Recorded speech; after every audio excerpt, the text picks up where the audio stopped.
Hello दोस्तों, एक बार फिर स्वागत है आपका आपके अपने चैनल में करियर भाई में। दोस्तों आज बात कर रहे हैं कि एसबीआई के अंदर एज अ क्लर्क के तौर पर अगर आपको नौकरी करनी है तो उसके लिए एक प्रोसीजर क्या होती है, कौन से टेस्ट यहाँ पर लिए जाते हैं, इसके बारे में आज हम जानने वाले हैं। लेकिन दोस्तों आगे बढ़ने से पहले हमेशा की तरह अगर आप इस चैनल पर नए हैं, अब तक सब्सक्राइब नहीं किया है, तो दोस्तों इंतजार किस बात का है, आपको चैनल को फटाफट सब्सक्राइब कर दीजिए ताकि आप ऐसे ही नए नए वीडियो सबसे पहले देख सकें। तो चलिए दोस्तों शुरू करते हैं। तो दोस्तों यहाँ पर जो सिस्टम वो फॉलो करते हैं वो होती है प्रिलिमिनरी एग्जाम और फाइनल एग्जाम या मेंस एग्जाम। तो प्रिलिमिनरी एग्जाम में जो लोग पास हो जाते हैं वही लोग मेंस की एग्जाम में जा सकते हैं। तो इसके लिए उन्होंने कुछ सेट क्राइटेरिया या कट ऑफ मार्क ऐसा नहीं रखा गया है, लेकिन आपको मिनिमम पासिंग मार्क्स जो है वो स्कोर करने पड़ेंगे तो आप मेन एग्जामिनेशन के लिए एलिजिबल बन जाएंगे। यहाँ पर अगर प्रीलिम एग्जामिनेशन की बात करें तो ये एक 100 मार्क की टेस्ट होती है जिसको सॉल्व करने के लिए आपको 60 मिनट यानी कि 1 घंटे का समय दिया जाता है। इसके अंदर कौन से टॉपिक्स पर सवाल आते हैं और उनको वेटेज कितना है और उस सेक्शन को कंप्लीट करने के लिए आपको कितना समय मिलेगा, ये जान लेते हैं। तो यहाँ पर पहला जो प्रीलिम एग्जाम का सेक्शन है वो है रीजनिंग एबिलिटी। इसके अंदर 35 सवाल होंगे, 35 मार्क होंगे उसके लिए, और उसे सॉल्व करने के लिए 20 मिनट का समय मिलेगा। इसके बाद आता है न्यूमेरिकल एबिलिटी, 35 सवाल, 35 मार्क और 20 मिनट का समय। इसके बाद आता है इंग्लिश लैंग्वेज, 30 क्वेश्चंस, 30 मार्क्स, और इसे सॉल्व करने के लिए 20 मिनट का आपको समय दिया जाएगा। तो इसकी टोटल जो है वो होती है 100 क्वेश्चंस और 100 ही मार्क्स, और इसे कंप्लीट करने के लिए जैसा मैंने पहले कहा कि 60 मिनट का आपको समय दिया जाएगा। अब इसके अंदर भी जो इंग्लिश लैंग्वेज वाला सेक्शन मैंने आपको बताया, उस सेक्शन को छोड़ करके बाकी सारे सेक्शन के सारे सवाल आप जो है वो या तो हिंदी में भी पढ़ सकते हैं या अंग्रेजी में भी पढ़ सकते हैं, और उनके जवाब भी आप चाहे तो हिंदी में दे सकते हैं या अंग्रेजी में भी दे सकते हैं। अब क्लर्क मेंस की जो एग्जामिनेशन है उनमें कौन से कैंडिडेट क्वालिफाई करेंगे, ये एसबीआई का बोर्ड जो है वो वहाँ पर उसका फैसला लेता है, और जो लोग वहाँ पर क्वालिफाई कर जाते हैं उनको फिर उसके बारे में इन्फॉर्म किया जाता है। हालांकि ये जो प्रिलिमिनरी एग्जाम में आपने मार्क्स ऑब्टेन किए हैं ये आगे की प्रोसेस में कहीं भी पकड़े नहीं जाएंगे। ये बेसिकली ये देखने के लिए वो एग्जामिनेशन होती है कि एक बेसिक जो रिक्रूटमेंट की प्रोसेस है उसमें हिस्सा लेने लायक आपके स्किल्स है या नहीं, ये देखने के लिए, आपका एक जनरल इंटेलिजेंस देखने के लिए इस टेस्ट को कंडक्ट किया जाता है। लेकिन इसका आगे कोई सिग्निफिकेंस नहीं है, लेकिन बस मेंस एग्जाम में जाने के लिए इसको क्लियर करना जरूरी है। अब मेंस एग्जाम की बात करें तो मेंस एग्जाम के अंदर भी हर एक सेक्शन के ऐसा कुछ पर्टिकुलर कट ऑफ्स नहीं है, उसके लिए कोई भी कट ऑफ उन्होंने सेट करके नहीं रखा है, लेकिन ओवरऑल जो एग्रीगेट मार्क है उनके लिए वो कट ऑफ जरूर लगाते हैं कि एग्रीगेट मार्क इतने होने चाहिए, इससे नीचे के जो मार्क्स है वैसे कैंडिडेट्स को वहां पर नहीं लिया जा सकता है। और इसमें जो है वो 5% की छूट उन कैंडिडेट्स को मिल सकती है जो कि रिजर्व कैटेगरी में आते हैं। अब बात कर ले कि जो मेंस की एग्जाम होती है उसके लिए कैसा पैटर्न रहता है और कौन से सब्जेक्ट के ऊपर सवाल आएंगे। तो यहाँ पर देखिए टोटल 190 सवाल आपको पूछे जाएंगे,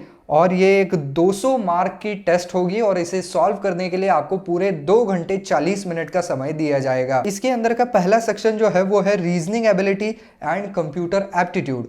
तो इसके लिए 50 सवाल आएंगे और ये 60 मार्क का सेक्शन होगा। इसे सॉल्व करने के लिए आपको 45 मिनट का समय दिया जाएगा।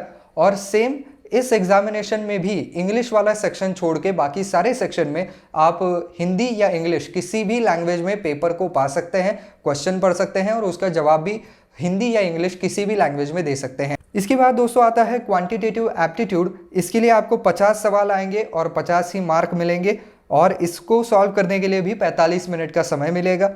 इसके बाद आता है जनरल इंग्लिश। इसके 40 सवाल होंगे, 40 मार्क होंगे, और सॉल्व करने के लिए 45 मिनट का समय मिलेगा। फिर आता है जनरल फाइनेंशियल अवेयरनेस। तो इसके लिए 50 सवाल होंगे और 50 ही मार्क होंगे, और यहाँ पर सॉल्व करने के लिए 35 मिनट का समय दिया जाएगा। और ये सब कुछ मिला करके 190 सवाल, 200 मार्क और 2 घंटे 40 मिनट का समय दिया जाता है। अब अगर आप इससे भी पास होते हैं तो एक और टेस्ट होती है जो कि वहाँ पर ऑप्शनल होती है, वो है लैंग्वेज टेस्ट। तो वहाँ की जो नेटिव लैंग्वेज है जहाँ से आप अप्लाई कर रहे हैं, वहाँ की नेटिव लैंग्वेज और अंग्रेजी, ये दोनों लैंग्वेज अगर आप आपके 10वीं में या 12वीं में पढ़ चुके हैं और वो उम्मीदवार अपने सर्टिफिकेट्स दिखा देता है कि ये देखिए ये सब्जेक्ट मुझे 10वीं या 12वीं में पढ़ाया गया है और उसमें मुझे इतने इतने मार्क आए हैं, मैं इसमें पास हो गया हूँ, तो ये टेस्ट उन कैंडिडेट्स को लागू नहीं होता है, उनको देने की कोई ज़रूरत नहीं है। लेकिन जो कैंडिडेट्स सक्सेसफुल मेंस की एग्ज़ाम में हो चुके हैं लेकिन उन्होंने वहाँ की लोकल लैंग्वेज पढ़ी लिखी नहीं है, उनको उसका कोई ज्ञान नहीं है, तो फिर उनको जो है वो वहाँ की लोकल लैंग्वेज और अंग्रेज़ी का जो है वो एक छोटा सा टेस्ट देना पड़ता है, जिसके अंदर ये देखा जाता है कि आपको अंग्रेज़ी और वहाँ की लोकल लैंग्वेज लिखना आता है क्या, बोलना आता है क्या, और साथ ही साथ अगर कोई उस लैंग्वेज में आपसे बात करे तो वो आपको समझ में आता है क्या।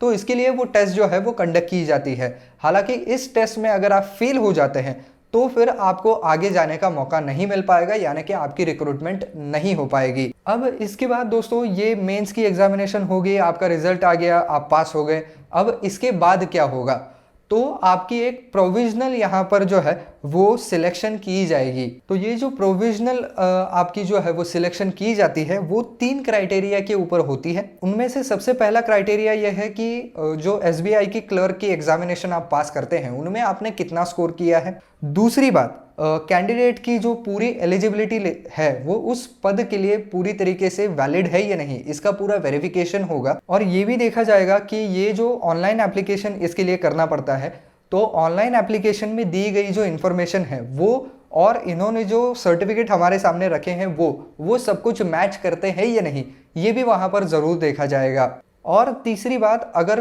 वो कैंडिडेट जो है उसको वहाँ की लोकल लैंग्वेज या इंग्लिश में थोड़ी सी कमजोरी है तो वो उस टेस्ट को अगर पास कर लेता है तो फिर वहाँ पर जो है वो आपकी प्रोविजनल वहाँ पर सिलेक्शन हो जाती है। लेकिन इसके अंदर एक शर्त होती है, वो शर्त ये होती है कि आपको 5 वर्ष तक ना तो इंट्रास्टेट और ना ही इंटरस्टेट ट्रांसफ़र मिल सकती है। जिस स्टेट में आपने एप्लीकेशन दिया है या जिस स्टेट में रहने के लिए, जिस स्टेट के पोजीशन के लिए आपने इंटरव्यू दिया है वहीं पर आप रहेंगे और 5 साल के बाद ही आपकी जो है वो कहीं ना कहीं ट्रांसफ़र हो सकती है। इसके बाद आती है क्लर्क की वेटिंग लिस्ट। तो जी हाँ दोस्तों, इसके लिए एक वेटिंग लिस्ट भी तैयार की जाती है। तो जितनी वैकेंसीज हैं स्टेट में और कैटेगरी वाइज, उसके 50% कैंडिडेट्स को जो है वो वेटिंग लिस्ट में रखा जाएगा। और ये जो वेटिंग लिस्ट है इसके लिए आपको जो मिनिमम मार्क्स हैं वो सिक्योर करने पड़ेंगे एसबीआई के क्लर्क के एग्जामिनेशन में। और वेटिंग लिस्ट वाले लोगों को नौकरी तभी मिल सकती है जब सिलेक्टेड कैंडिडेट्स में से कोई कैंडिडेट अगर ज्वाइन नहीं करना चाहता है या आगे चलकर रिजाइन कर देता है, तो फिर वेटिंग लिस्ट वाले जो कैंडिडेट्स हैं उनमें से किसी को वहां पर अपॉर्चुनिटी मिल जाती है। लेकिन इसके अंदर भी शर्त ये है कि जिस बैच में आप पास हुए हैं और आप उस वेटिंग लिस्ट में चले गए हैं, तो उस बैच में से कोई आदमी अगर आगे चलकर ज्वाइन नहीं करता है या रिजाइन करता है तो ही आपको वहां पर जो है वो चांस मिल सकता है। आप अगर वेटिंग लिस्ट में हैं और अगली बैच भी आ गई, उनमें से किसी ने कैंसिल कर दिया, तो उनकी जगह पर आपको नहीं लिया जा सकता है। आपको केवल सेम बैच में से किसी ने अगर कैंसिल कर दिया तो फिर आपको वहां पर नौकरी मिल सकती है। इसके अलावा क्वार्टरली बेसिस पर जो है वो वेटिंग लिस्ट में से जो कैंडिडेट्स हैं उनको रिलीज कर दिया जाएगा। और ये जो वेटिंग लिस्ट है वो फाइनल रिजल्ट लगने के 1 साल तक वहां पर वैलिड रहेगी। लेकिन 1 साल के बाद पूरी की पूरी वेटिंग लिस्ट जो है वो क्लियर कर दी जाएगी। उसके बाद अगर आपको फिर भी नौकरी चाहिए तो फिर से पूरी एप्लीकेशन प्रोसेस करनी पड़ेगी। अब यहाँ पर बात कर लेते हैं प्रोबेशन पीरियड का। तो आपकी अगर सिलेक्शन हो गई है, आपको ज्वाइन करने के लिए भी कहा गया है, तो आपको प्रोबेशन के ऊपर रखा जाएगा। तो ये जो प्रोबेशन है वो 6 महीने का होता है और इस 6 महीने के दौरान आपको जो है 15 प्रिस्क्राइब्ड ई लेसन्स होते हैं वो पूरे कंप्लीट करने पड़ेंगे। और अगर ये 15 लेसन्स आप प्रिस्क्राइब्ड पीरियड में कंप्लीट नहीं कर सकते हैं तो फिर आपका प्रोबेशन का पीरियड और ज़्यादा एक्सटेंड किया जाएगा। और साथ ही साथ मान लीजिए वो 15 सारे लेसन जो हैं वो आपने पढ़ भी लिए, तो भी प्रोबेशन पीरियड जब आपका एंड हो रहा है तब आपका पूरा ओवरऑल परफॉर्मेंस भी देखा जाएगा कि ये आदमी किस तरीके से परफॉर्म कर रहा है, काम में कैसा है, एफिशिएंसी है या नहीं, ये सब कुछ देखा जाएगा। और अगर इसमें भी कोई कमी उनको लगती है, एसबीआई के बोर्ड को इसमें भी कोई अगर कमी लगती है कि ये अभी काम करने में उतना ज़्यादा सक्षम नहीं है या उसकी उतनी एफिशिएंसी नहीं है, तो फिर से आपका प्रोबेशन पीरियड जो है वो एक्सटेंड किया जा सकता है। और इसमें कैंडिडेट का नुकसान ये होता है कि प्रोबेशन पीरियड पर जब आप हैं तब आपकी पगार काफ़ी ज़्यादा कम होती है। जब आप परमानेंट हो जाते हैं तभी आपको उतनी पगार मिल सकती है जितनी कि आपको रिक्रूटमेंट में लिखी गई है या जितनी आपको प्रॉमिस की गई है। तो इसकी वजह से ये जो प्रोबेशन पीरियड है वो जितना बेहतरीन ढंग से आप समय में कंप्लीट कर लें उतना आपके लिए ज़्यादा बेहतर रहेगा। तो दोस्तों ये एक पूरी सिलेक्शन प्रोसेस होती है अगर आपको एसबीआई के अंदर एज अ क्लर्क के तौर पर नौकरी करनी है तो बस दोस्तों आज के वीडियो में इतना ही। आई होप ये वीडियो आपको पसंद आया होगा, काम का लगा होगा। तो दोस्तों अगर वीडियो पसंद आया है तो वीडियो को लाइक ज़रूर कर दीजिए और साथ ही साथ वीडियो को ज़्यादा से ज़्यादा शेयर भी ज़रूर कर दीजिएगा।